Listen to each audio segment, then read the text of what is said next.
Hello everyone. आज हम बात करेंगे ट्रांजिस्टर के बारे में।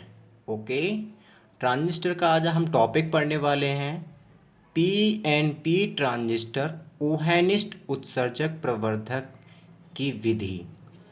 ठीक, ये क्वेश्चन किस तरीके से आएगा ये बात आपको ध्यान रखना है।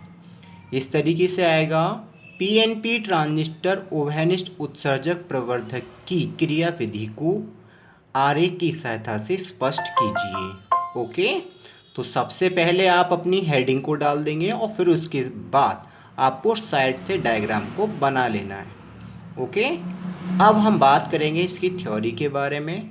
तो थ्योरी से पहले हमें ये पता होना चाहिए कि ये क्या क्या है। चलो पता कर लेते हैं। ये हमारा है एसी सोर्स का सिंबल, ये हमारा है आधार, ये हमारा है उत्सर्जक, ई का मतलब उत्सर्जक, सी का मतलब होता है संग्राहक। ठीक, ये वोल्टेज है आपके पास यानी कि वोल्टेज, और ये सी और ये वाला ई यहाँ उतार देते हैं। इसका नाम आता है संग्राहक उत्सर्जक वोल्टेज। ठीक, अब ये वाला जो वोल्टेज है वो बी और सी के बीच में है, तो इसका नाम आ जाएगा आधार उत्सर्जक वोल्टेज। ओके, फिर इसके बाद इस वाले के बारे में बात करते हैं। ये है लोड रजिस्टेंस, और फिर ये है हमारे पास आउटपुट वोल्टेज के रूप में यानी कि पावर सप्लाई के रूप में, अर्थात हम कह सकते हैं ये हमारे पास वोल्टेज है VCC और आउटपुट वोल्टेज ये है। जब भी कभी उत्सर्जक का नाम आए तो हमेशा आपको ध्यान रखना है सिग्नल हमेशा आपका यानी कि पहले पॉजिटिव फिर नेगेटिव, यानी कि एसी सोर्स इस फॉर्म में जाएगा और जो आपका आउटपुट मिलेगा जस्ट इसका उल्टा, यानी कि इस वाले वेव फ्रंट का नीचे और इस वाले वेव फ्रंट का ऊपर सिग्नल प्राप्त होगा। इसीलिए इस सिग्नल का नाम आता है क्या, विपरीत कला में सिग्नल प्राप्त होता है। ओके, तो ये तो हुई थी विशेष बातें जो आपको बतानी थी। अब बात करते हैं थ्योरी।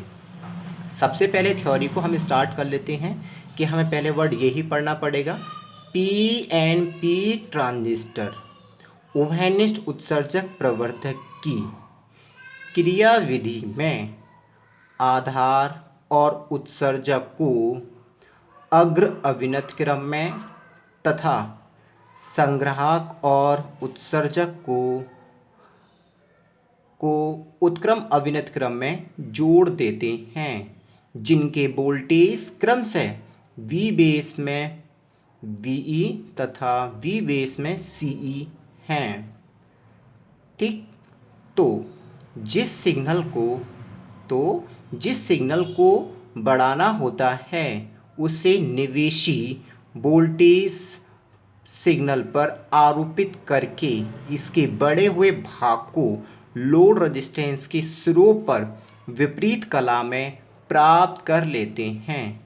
इसलिए माना कि उत्सर्जक में प्रवाहित धारा को I बेस में E, आधार में प्रवाहित धारा को I बेस में B तथा संग्राहक में प्रवाहित धारा को I बेस में C कहते हैं। ठीक, फिर किरचॉफ का प्रथम नियम यानी कि आने वाली धारा बराबर होता है जाने वाली धाराएं, अर्थात I बेस में E बराबर हो जाएगा I बेस में B प्लस I बेस में C। तो ये पहला कंप्लीट हो गया। दूसरा आते हैं किरचॉफ का यानी कि किरचॉफ का नियम। इस किरचॉफ को हम किरचॉफ के नाम से भी जानते हैं।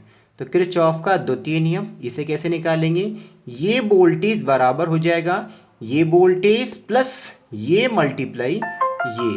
ओके, फिर उसके बाद हमने यहाँ पर लिखा है और फिर हम इसकी वैल्यू निकाल लेंगे। इसको उधर किया, ठीक, तो माइनस आ गया और ये ही हमारे पास दोनों समीकरण प्राप्त हो जाएंगे। तो इस तरीके से हमें दोनों समीकरणों को प्राप्त कर लेना है। ओके,